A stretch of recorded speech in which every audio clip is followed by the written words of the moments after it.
So, guys, I went through such a hectic accident. Like, What such happened? a bad accident. Obviously, I know, but what happened for everyone back home?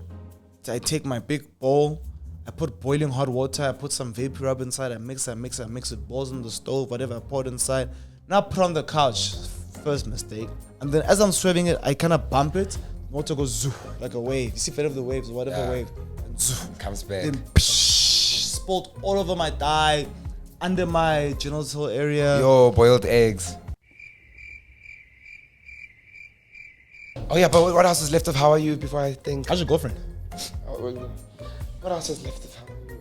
Understand that every pressure and every sense of responsibility that you put on yourself is from yourself. Learn to be fulfilled with what you've done. Very, very, very true. Because productivity, that also is a huge thing.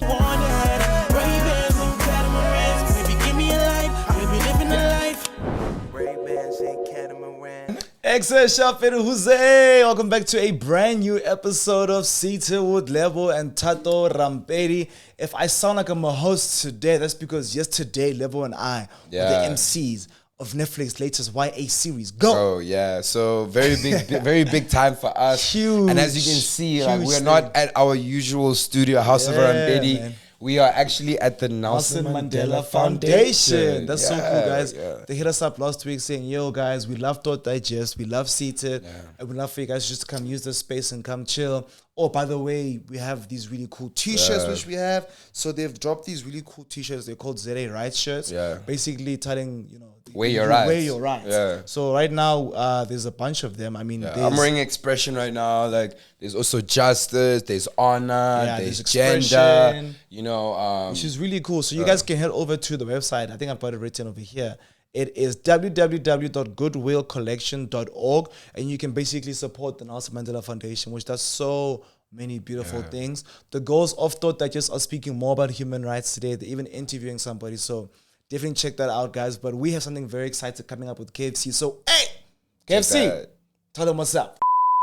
Hey, guys, have you heard the hot news from KFC? Oh, yeah. They're bringing back Kentucky Town, but they're not doing it in Johannesburg, baby. They're It's doing going it in a place all the way better. in Bloemfontein. Yes, the home to my favorite eggs. Yes. Home to your favorite what? The home to my favorite eggs, Bloemfontein. And you guys can check out Kentucky Town from the 20th to the 30th of March. Guys, they've got such a crazy menu. They gave it to us right here. They've got the cheesy cheetah meal, papa. They've got the chili lime dunk strips, zinger braai burger. I saw something about these are which one's this one? It's the loaded chips. You're tasting it I want to just right taste away. one. I think Lebo's having the Doritos Flaming Hot Loaded Fries. Yeah, it's so good. But I just wanted a taste of Bloom. I don't know, we'll be in Johannesburg. Let us know which one is your favorite. Yeah. Because we've got something special. Yeah, there's a really cool collab between KFC, Bull, and Imprint clothing, guys. They've got cheese. They even have some other level of clap, I think. The plug, clap, which is really cool. And Lebo and I are giving away these tees. Two hoodies. Oh, these are hoodies, actually. These two hoodies. So we're giving away these hoodies, guys. All you guys have to do is comment down below what's your favorite meal from this limited edition. So if it's the Donut Delight, if it's the Summer Crusher, if it's the Hot Honey You're Dunk. not going to try any of it. I'm going to give it a try. I'll have one more. They've got so much happening at the pop-up store, guys. You can even test out your VR skills. You can even go win some prizes at the Boba Pong. Or you can customize your sneakers at the always original sneaker station with Converse. Yeah, that's right, guys. There's so much happening. Tell them what the tagline for this one is, Papa. Be there or be told. Be there or what? Be told. Yeah. So create your content, guys. Head over to KFC Willows in Bloemfontein. It's going to be an amazing time. 20th of March to the 30th of March. Let's get back into the episode. Yeah, man. Also, on the 22nd of March, they're having a pop-up store at Constitutional Hill. Yes. So you guys can make your way there and definitely pop some of this shirts and really express your rights on a t-shirt, which is very, very exciting. Yeah, super excited about that. So you guys check out their website, go to the pop-up. Yeah, because keep in mind also, these are the things that, these are the people that look out for the people who have no one to look out for. You know what I'm saying? So it's very important that we also embody our rights, wear our rights as Freedom Day comes in. 100%, guys. Even with us doing this is literally because we love the foundation so much. Yeah. And we wanted to, you know, help them out as much as we can because we really believe in the Nelson Mandela Foundation. All right, guys, it is time to finally get seated in our problems. Yeah, man. Today is a very short podcast. We're going to be talking about one thing which I think ties into all of the things that we've been going through and speaking about like what our journeys have been like to this point. Today we're going to be seated in productivity. And then after that, we're going to go into top five. But today's a special edition of top 5 because it's rank 5. I want to speak too much about that because I want you guys to get to the game and see what we're going to speak about. And then we're just basically going to close the podcast. Yeah, man, very, very short today. Yeah, Today's also, podcast, we're supposed to speak about that, but we didn't really. So today's episode is more of like I feel like it's so important for us to have those episodes where Lebo and I just talk about what's going on in our lives. Yeah. So I think it's like I think we should call it like guys only. Or like us only or Rampedi brothers episode. I don't know what to call it, man. Maybe you guys can help us name it something. I think it's really important for us to have those episodes where it's just like, no, man, let's just talk about what's been happening, because a lot happens and we struggle to soak in and to have gratitude and to thank the Lord and to thank ourselves and to thank all the parties that are around us to help us, do the things that we've been doing. So, time for a favorite question. How are you? But you guys know last week Lebo changed it up, guys. He integrated you guys. So if you guys don't follow myself or Lebo on Instagram or Seated With, you can't participate in these things. Lebo asks people every single week how they are, and we get to read them now. It's like a confession section, so let's hop into it. All right, first one, which is anonymous. We make them anonymous because obviously we don't want your business to be out there. Yeah. How does one network when they are shy? Like social anxiety really, really deals with me. That's a very good one for podcast. I think I'll answer this one also. I think my drama teacher used to say to me that if you believe it, if you believe your action of what you act as, you will embody it. You know what I mean? So a lot of the time, social anxiety is because of self-belief. Just believe that you are capable of doing those things. Believe that you also can share that space, even in your own identity as someone who has social anxiety. Yeah. You know what I mean? And if you can do that, I feel like you can overcome a lot and network to the right. Yeah, 100%. I definitely agree with you. I also want to say that like putting yourself around people who aren't scared to network, because you get to learn from them how to network, and you get to be in an environment where you've seen them network live. Like for me, for the longest time in the past, I used to be around this one fellow who I actually am not friends with anymore, but he used to put me in such amazing rooms, like around big artists and big celebrities and big agencies, and I would see him speaking and being confident. I was like, okay, cool, I need to embody this. And obviously now, these past few weeks with my journey with Christ, I think prayer also helps quite a bit, guys. I think removing yourself from the pressures of the world and giving it all to God and saying, yo, God, like, right now I want to accomplish this thing and I've got this social anxiety. Can you please bless me with the confidence to move past it? Because I know with you, everything that needs to happen will happen. You get what I'm saying? So if you have confidence in God. It's so wild to hear you speak so religiously, bro. It always makes me want to cry because it's so trippy for me, bro. Yeah. It really shows you like God's grace is like infinite, bro. Like it can be touched by any heart. But sorry for stepping in. So if you work on your faith and you pray and you have a relationship with God and you believe in what He can do, I definitely think that like once your faith is strong enough, you can have confidence in Him to help you shy away from that thing. Sorry, my answer. It's okay. Also, guys, Thato needs glasses. Like. No, I'm in so much pain. Like, I'm on so many Wait, painkillers. you're gonna speak about it now. Yeah. Still gonna do 2 more. Yeah. Next one is, how do I learn to give myself grace, especially since I'm in my 20s? Ooh, that's a answer this. Yo, I think, wow. Understand that every pressure and every sense of responsibility that you put on yourself is from yourself. So you can choose to, we said this in previous podcasts, to always be faithful or fearful of your life and the way you live it. You can be faithful in the fact that you can say to yourself, you know what? I have faith in myself, and I can allow myself to make mistakes. I can allow myself to not be where I want to be. Yeah. And that doesn't mean that your life is less than the person that is living that life per se. You know what I'm saying? So, yeah, man, I think for this one, it's a journey that I would love to be able to say, yo, you do this, this, and this. But it really is not a one-size-fits-all. You need to go through your own journey to discover what is giving yourself grace look like. You know what I'm saying? Yeah. I definitely agree with you, dude. Yeah. What a hard one here. Like that one. Difficult one, but I definitely agree with you. Yeah. You hit it. Okay, and then we'll do one last one. I'm going through a lot, and I sometimes... Oh, wait. Hey, I'm okay. I hope you are well. I need a step-by-step guide on how to come over social anxiety. So there's another social anxiety Okay, question. let me give you a step-by-step. This is very hard. Social anxiety. I think we should actually speak about social anxiety a little bit in the future episode. Because clearly it's a real thing. Because I go through it too. To I this don't. day, you know? It's not really like that. Like, now it's better because obviously relationship with God and just confidence from experience from the world. But I definitely think step-by-step social anxiety, we spoke about it last time. Don't be scared to be who you are. Yeah, be who you are. Be real. who you are and don't doubt who So you are. real. Because you're probably a dope person. You're probably really cool. So you've definitely had those times when you weren't who you were. Like Yes. I've had those times. I used to guys. think I had to behave a specific way. And people can specific race. I had to behave like a specific race. Yeah, I had to be mean to somebody. Yeah. Like we've all gone through So true. a lot of weird behavior, trying to just fit in and not be socially anxious. And I think if you come and show off as yourself, like nothing can beat that, bro. Authentic self. Like Nothing can beat that. authentic self. That is the step. Yeah. That is the step. Be your authentic self. You will attract what you are. And if you portray something that you are not, you will attract things that you don't want actually around you. I don't know if that makes sense. 100%. So yeah, that's our answer for that. So how are you now to you? Like how are you? Yo, guys, I went through such a hectic accident. Like What such happened? a bad accident. Obviously I know, but what happened for everyone So back home? it was my birthday on Wednesday. Yeah. And I was celebrating, you know, at the time of my life, went out for dinner with my friends. I talked about my how are you. It was very beautiful. I had my brother there. I had Percy, Khonse, Lebo, Matladi. I had Nawara Petswa. I had Dima. It was an amazing time. You know? Very, very short invite, by the way. Yeah, Just I told wanted to everybody add that. on Everyone, the day, yeah, the day within before. hours. Yo, guys, dinner at Nomad.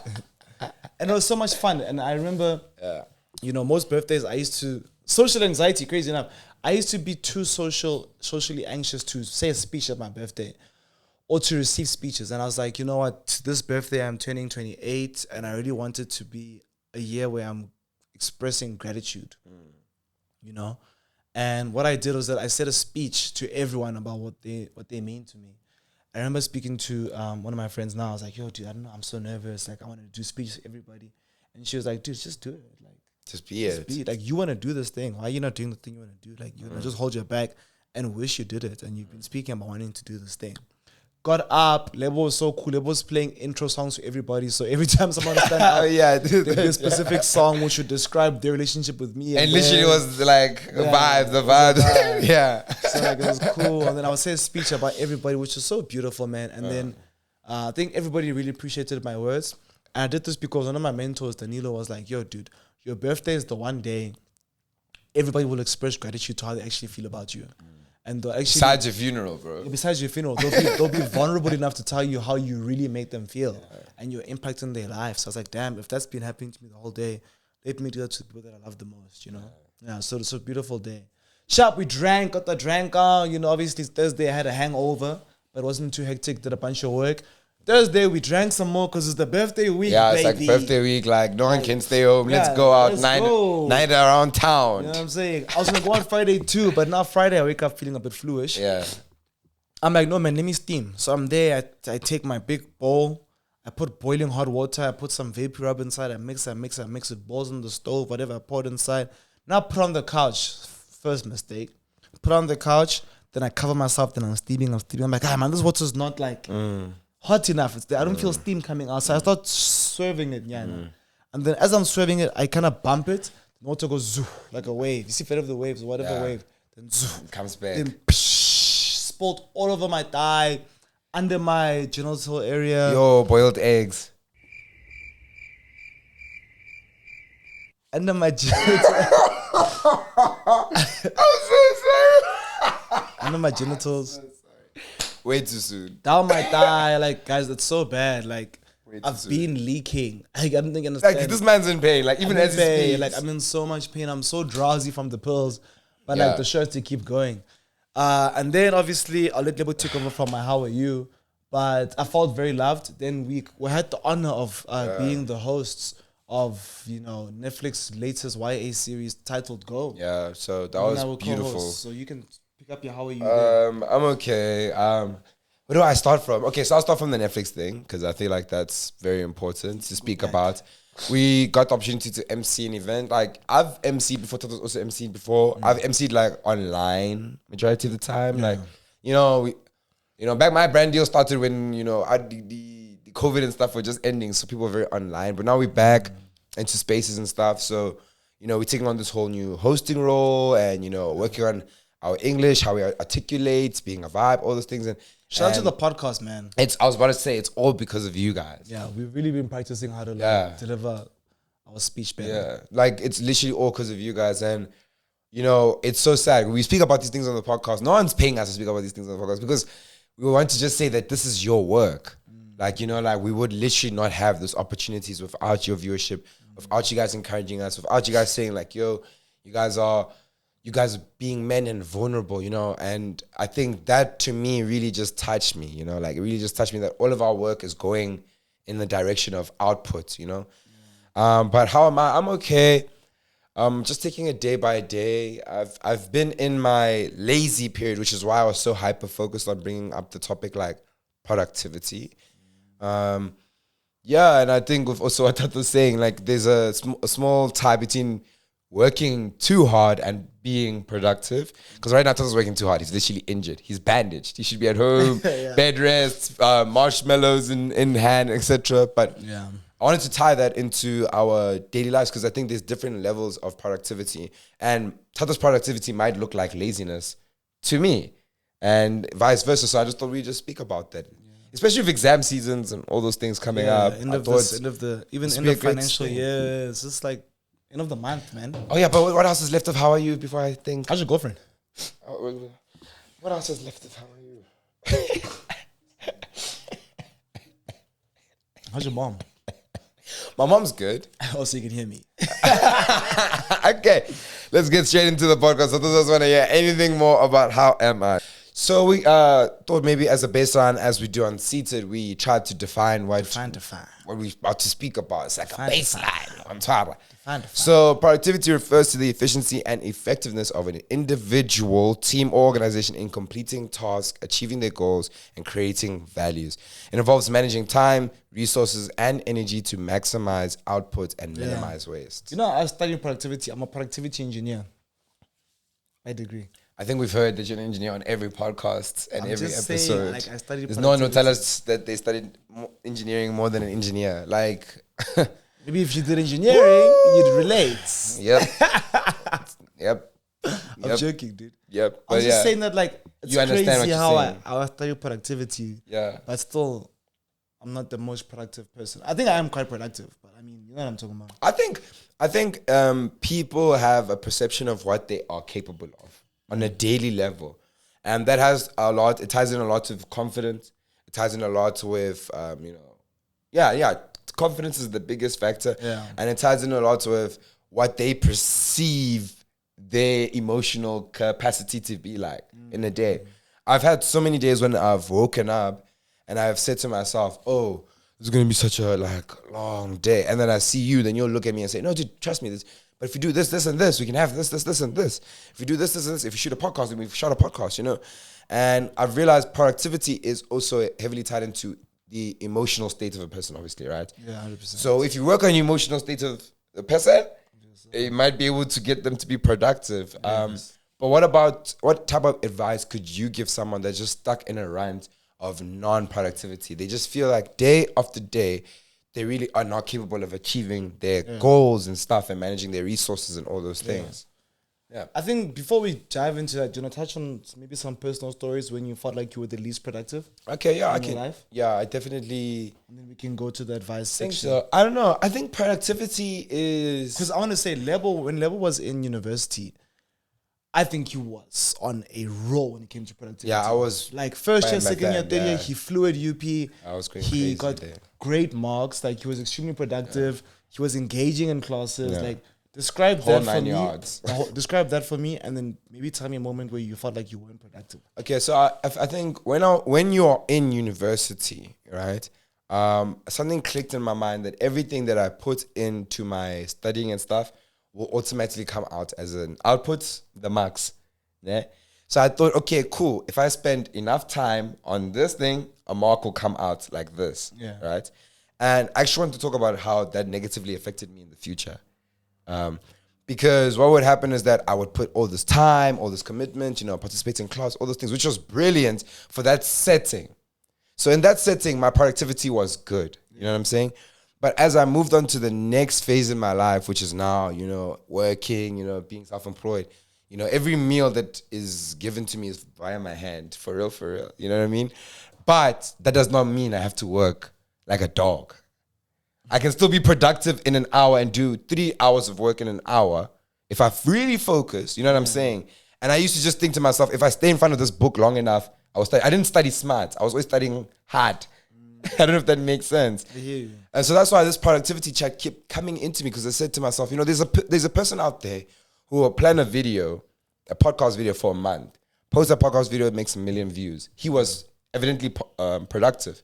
Or the person that posts every day and gets 10K views, that person is also evidently productive. Yeah. So I was just trying to see that outlook. But what about you? Maybe you can give us a story. So for me, I think I was very productive in 2020, most of my life. I think most of your life. But 2021 was a year where I really broke through boundaries, because my productivity came in alongside a lot of innovation and discovery within my career. Yeah. Right?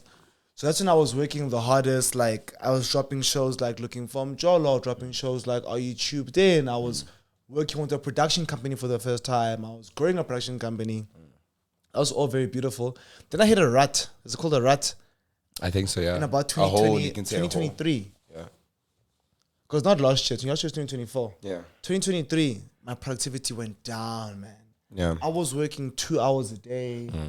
I was working 1 hour a day. I would get campaigns and I would be so mad. Like, why do I have to shoot this campaign? Like, I'm so tired. I would get, told I have to shoot this fashion content with them. I get so mad. Like, so negative. So negative, yeah. 2023 for sure. And I was just so tired. And I was like, yo, I don't want to create any of these things. So because of my outlook on my work and my perspective of what I was doing, the emotion I had really cowarted.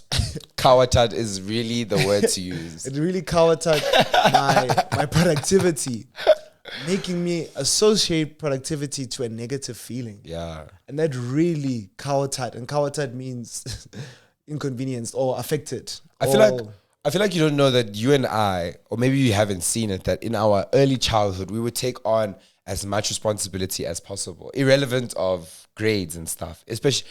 And I think that made you, when you went into university, like just doing school, you're like, no, man, I'm capable of taking, because you were head of choir, you were doing head of music, and on top of that, you were a student. Head of marimba. So to go from that, like, piano player, intensive, like, I am taking care of everything Monday to Friday, to then going to just do school, you feel like, no, I need to uptake, I need to do more. And that feeling and craving never goes away, just also goes to the next thing. So you're never fulfilled. And that is what I want to also go into in terms of productivity, is like, learn to be fulfilled with what you've done. Very, very, very true. Because productivity, that also is a huge thing. Because if you say to yourself, as I said, no, I have a shoot of Mbali, but you say to yourself, yo, but I've done 6 shoots. This is my 7th one. I'm on a roll. Yes. You acknowledging your productivity already, you will be able to move from a place of that, Yeah, I think as we're having this conversation, we're really seeing that there's so much importance in having gratitude when you are in your productive state. Because if you don't have gratitude when you're in your productive state towards yourself, you will struggle to go into the productive state. And we all want to be in that state. And for example, right now, like for me, I think it's because like my family is good. Like my brother and I's relationship is really good. My sister and I are really cool. I'm growing other relationships outside of all of these things. Friendships are good. My relationship with God is becoming so much better. So I have a lot of gratitude and a lot of love around me, which allows for me to work teary-eye, die sore, because it allows you to literally push myself to the limit. Because yesterday, guys, I was on stage bleeding, my man. Under my hands, I was bleeding. In the name of productivity and getting a check and making mine, because I love what I do so much. You know what I'm saying? Yeah. Like I'm actually willing to do my job to the point where I will bleed. That's what I'm trying to tell you. And this addictive, because productivity, no one ever speaks about like how unaccomplished productivity can sometimes feel. Yeah. That makes you, and like I said, it's like this. It's like a drug, Thato. Yeah. But someone like simplified it to me, on the way here, and I was talking about it. They're like, yo, you need to picture your life like dirty dishes. There's pots, there's glasses, there's the spoons, there's everything. But everything's there. It's a huge mess in your kitchen. Now, from the outside, it looks like a huge mess. Like you will literally feel like it's gonna take you hours. Yeah. But it really takes you just washing that first spoon. It gets you into the pattern of getting to the pot. You know what I'm saying? Someone said that to me and I was like, wow, like that's literally what productivity is like. Yeah. Like we see these challenges day by day and say to ourselves, oh my days, like I can't do it. But it really just takes you moving. Yeah. Doing. And you know where what's the word? Working smart is, like being productive and being smart is whilst you're cooking, you wash the dishes. You wash the dishes. Because now because you're still getting the dishes done. Yeah. But you're doing them while you're cooking. But now you're talking about something called it's like a linear productivity where you are doing two tasks and equally accomplishing them. Yeah. Now you stack. From there you stack. I gotta have a clean room, which means you can do laundry. Yes. But if you have a dirty room, you'll never do laundry. Wow, yeah. It's actually like it all ties together. And I thought to myself how as youth we have so much pressure, and especially black kids, to be productive. It is very frowned upon to see a black kid sitting down and doing nothing. Yeah. It's very frowned upon. And why? Because we as black people have built into this nature, this drug, this thing of saying you'll never be good enough. But I'm here to tell you that no, productivity can look different. It can look wide. I think what's very important, who hired this guy? Donald Trump. I think what's very important is to understand what, in your dirty dishes, what is the fork for you? What is the mug for you? Because it's easy to wash a fork, easy to wash a mug. It's easy to wash a spoon. But it's hard to wash a pot. Yeah. But once you wash the fork and the mug, the pot is something that you have to get done anyway. Yeah. So in that, when you're having moments of not really having productivity, you must say, okay, cool, what can I do to pick up the fork? For me, in moments where I feel... Sorry. Oh, guys, we don't have a cameraman today, so I have to set timers in case 30 minutes. Let me just finish what I'm saying. Yeah, finish. But for me, the way for me to pick up myself is to write everything I have to get done that day. And then make sure I write everything I have to get done the next day, that following morning, and compare, once I've written everything for Tuesday, that I do Monday stuff. Sharp. Then we get to Wednesday. Then it helps me hold myself accountable. And helps my productivity levels really boost up. So for me, that's me picking up my fork and washing it. So you at home, you must think to yourself, what is it for you that is picking up your fork? Is it prayer? Is it meditation? Some small thing. Call your mom. Calling your mom. Is it inspiration? Is it a video? Is it a song? Like to the channel, subscribing to the channel and making sure that you subscribe to memberships. Because it's only thing R9.99 right now. Yeah. You know, what is it for you? Top five. Yo, guys, finally time on that podcast for our favorite segment, my favorite segment, Top 5. But today, it's a special edition. It's Rank 5. So we're going to be ranking, I know it sounds stupid, but it's controversial, pie flavors. Yeah, no, this is very important. I was having a conversation yesterday. I was talking to a friend of mine. And I was like, yeah, I had a long day. I just got a pepper steak pie. She was like, pepper steak? I was like, yeah. She's like, how do you even stomach a pepper steak pie, my man? I said, what? So comment down below what pie is bang for you, but for me, it's like, I'm gonna say all the flavors before you say your favorite. So steak and kidney, pepper steak, plain chicken, beef curry, sausage roll, salami and cheese, spinach and cheese, and chicken and mushroom. Ooh, so we must do what? Top 5. Yeah. So what are your top 5? So we're gonna do rank 5. Just put 5. So your worst one? No, you do. So I'll do mine. What's your 5? Number 5. So I think number 1 is definitely more of a pepper steak. So your number 1, like your favorite, is pepper steak. Yeah. No, I'm lying. It's not here. My favorite is rib pie. Okay. When they get a rib pie done nicely, but right? you got it. It's okay. Rib pie, pepper steak, and then from there, burger pie. Burger pie. Yeah, it went done well. And then steak and kidney, and then no chicken and mayo. Like you don't throw in yourself chicken and mayo. Like I'm surprised you didn't throw yourself chicken and mayo. Rib pie, chicken and mayo. I actually haven't had a pie in a while. Yeah, think about it. Rib pie, chicken and mayo, pepper steak. Okay. Steak and kidney. Okay, cool. Mine, the rest. Very, very unpopular favorite. My number 1 pie is sausage roll. if you want to taste, you know, multiple animals at the same time, I feel like it's the best thing to do. What? I guess they mix all the pieces that's left over. 2, I'm gonna say pepper steak. 3, steak and kidney. 4, I'm gonna say it was hard, eh? Chicken and mushroom. If I have to, not eat the top 3, and then the last one I'm gonna go with. I don't know. Is that pizza roll classified as a pie? It's a pizza roll pie. It's pizza. Like a pizza Focus, pie. man. It's a pizza pie. It's a pizza pie. You know pizza pie? Pizza That's pie. crazy. Yeah. It's Pizza a pizza pie. pie. Yeah. Yeah, well, that was top 5. I don't know. Next week, I think we're going to do like top 5 struggle foods. I can't wait for that one. Yeah, I'm excited for that one. Yeah, top 5 struggle foods. I don't want foods. to do it today because I wanted to be really prepared, like really tapped in. Because my one boy told me that he used to mix he puts sugar on bread and then they crunch it up like white bread. They took off the crust and they crunch it up and they'd be like donuts. Like a donut taste. Ooh. But anyways, guys, I hope you guys enjoyed. Yeah, so this one is nice, short and sweet, guys. Please understand this because I'm tired. really in so much pain. Yeah. I have to shoot that just after this. I'm in so much pain. I love you guys so much and I had to deliver for you guys. Lebo also had to, accept I wanted to deliver for you guys because he was like, bro, take off. I've been begging him, low-key. And I'm going to go to hospital after this, guys. I'm going to get new bandages. Then I'm going to take the next few days off. I won't be able to shoot anything. But if you guys down, man, from Lebo and I, thank you so much for the support. From the bottom of our hearts, thank you for being seated with us today. Hope you guys like, share, subscribe, and tell a friend about us. It doesn't have to be one friend. Just be like, have you heard of Seated? Also, please check out our audio. Our manager was in here. She was like, guys, your audio numbers are horrendous. So if you guys could check out our audio, that'll do a lot. We sound so defeated, we've been beat down. But thank you guys so much for watching the episode. Mwah. Bye-bye. Ray-Bans and catamarans, maybe give me a life, maybe living a life. Ray-Bans and catamarans.